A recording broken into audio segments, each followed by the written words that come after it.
हमारे कृषि क्षेत्र में समस्याएं हैं। कोई ये तो मना नहीं कर सकता है समस्याएं नहीं है, लेकिन समस्याओं का समाधान हम सबको मिलकर के करना होगा। और मैं मानता हूं कि अब समय ज्यादा इंतजार नहीं करेगा। हमारे राम गोपाल जी ने बहुत ही अच्छी बात कही कि उन्होंने कहा कि कोरोना लॉकडाउन में भी हमारे किसानों ने रिकॉर्ड उत्पादन किया।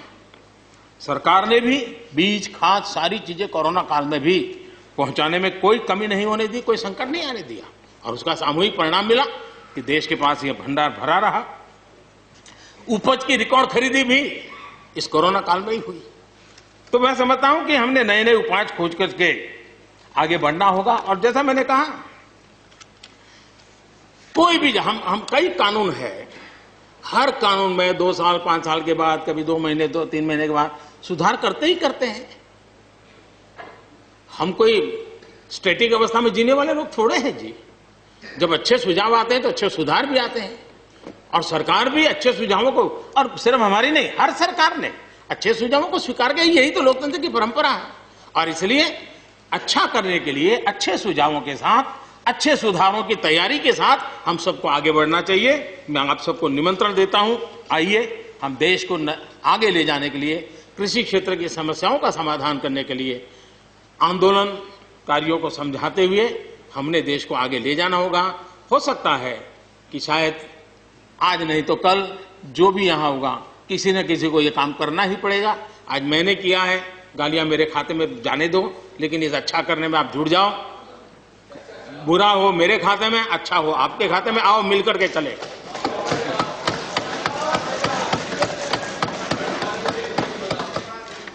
और मैं लगातार, हमारे कृषि मंत्री जी लगातार किसानों से बातचीत कर रहे हैं, लगातार मीटिंगें हो रही हैं, और अभी तक कोई तनाव पैदा नहीं हुआ है। एक दूसरे की बात को समझने का, समझाने का प्रयास चल रहा है। और हम लगातार आंदोलन से जुड़े लोगों से प्रार्थना करते हैं कि आप आंदोलन करना आपका हक है, लेकिन इस प्रकार से बुजुर्ग लोग वहां बैठे, ये ठीक नहीं है। आप उनको सबको ले जाइए, आप आंदोलन को खत्म कीजिए। आगे बढ़ने के लिए मिल बैठ करके चर्चा करेंगे, रास्ता खुले है। ये सब हमने कहा है। मैं आज भी इस सदन से माध्यम से भी निमंत्रण देता हूं। आदरणीय सभापति जी, ये बात निश्चित है, हमारी खेती को खुशहाल बनाने के लिए फैसले लेने का ये समय है। इस समय को हमने गंवा नहीं देना चाहिए। हमें आगे बढ़ना चाहिए, देश को पीछे नहीं ले जाना चाहिए। पक्ष हो, विपक्ष हो, आंदोलनरत साथी हो, इन सुधारों को हमने मौका देना चाहिए, और एक बार देखना चाहिए कि इस परिवर्तन से हमें लाभ होता है कि नहीं होता है।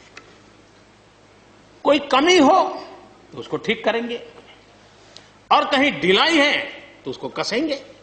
ऐसा तो है नहीं कि सब दरवाजे बंद कर दिए बस। और इसलिए मैं कहता हूं, मैं विश्वास दिलाता हूं कि मंडियां अधिक आधुनिक बने, अधिक प्रतिस्पर्धी होगी।